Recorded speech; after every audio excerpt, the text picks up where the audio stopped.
আসসালামু আলাইকুম অল। সূচক লগারিদম। So 9 number math. এখানে আমাদের প্রমাণ করতে হবে যে left side equals to right side. এর জন্য আমরা এখানে লেফট সাইড থেকে শুরু করব। যে লেফট সাইড ইকুয়ালস টু হলো যে 4 two the power n minus হলো 1, 2 two the power n minus হলো 1।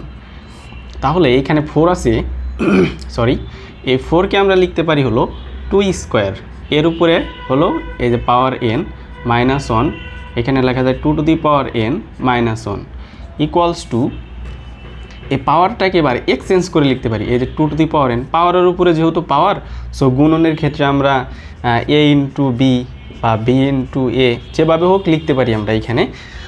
সো এইখানে এই স্কোয়ার দিব হলো আমরা উপরে, আর এনটাকে নিয়ে আসবো ভিতরে, মাইনাস হলো এই 1। এটার কারণ হলো সূত্র ফালানোর জন্য, যে 2 two the power n minus 1। এখন দেখো এইখানে সূত্র পড়ছে, সো ব্র্যাকেটের এইটুকু যদি এ হয়, এ স্কোয়ার মাইনাস হলো কি 1 স্কোয়ার। সো এটাকে আমরা লিখতে পারি যে এটা হলো এ প্লাস বি ইন্টু হলো যে এই যে এ মাইনাস বি। তাহলে নিচে আসে হলো 2 two the power n minus হলো কি 1। তাহলে আমাদের এটা বাদ যাবে, থাকবে হলো 2 two the power n plus 1 equals to হলো রাইট সাইড। এটা হলো প্রুফড, মানে প্রমাণ করতে বলছে, এটা হলো প্রমাণিত। সো এখানে জাস্ট কাজ কি, 4কে 2 স্কোয়ার লিখবো, 2টাকে এক্সচেঞ্জ করে লিখবো, nটাকে ভিতরে দিব আর স্কোয়ারটাকে বাইরে দিব। এর জন্য আমাদের একটা সূত্র যাবে। সো এরপর হলো 11 নম্বর ম্যাথ, যে a to the power l divided by a to the power n, এর উপরে পাওয়ার আছে হলো n, এটা ইকুয়ালস টু আমাদের 1 প্রমাণ করতে হবে। সো চলো তাহলে প্রমাণ করি। সো এটা হলো আমাদের কি, এটা হলো আমাদের লেফট সাইড আছে। সো এটা হলো আমাদের লেফট সাইড।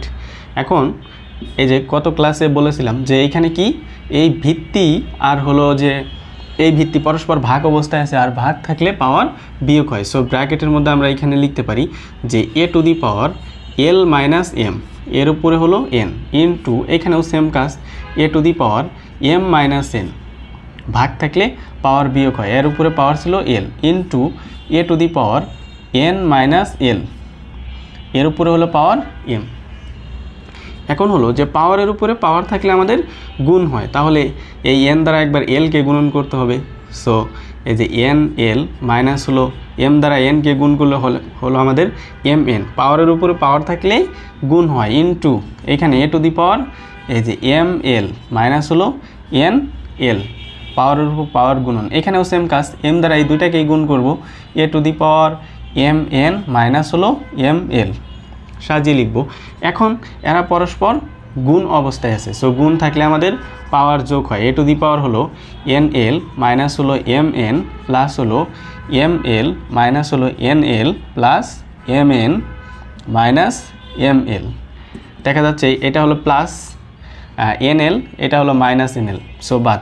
এটা হলো মাইনাস এম এন, এখানে প্লাস এম এন, বাদ। এখানে হলো প্লাস এম এল, এখানে মাইনাস এম এল। সো এর উপরে 0 থাকে, আর কোনো কিছুর উপরে 0 মানেই হলো 1। এইটাই হলো আমাদের রাইট সাইড প্রমাণ করতে বলছে, প্রুভড। সো আশা করি বুঝতে পারছো।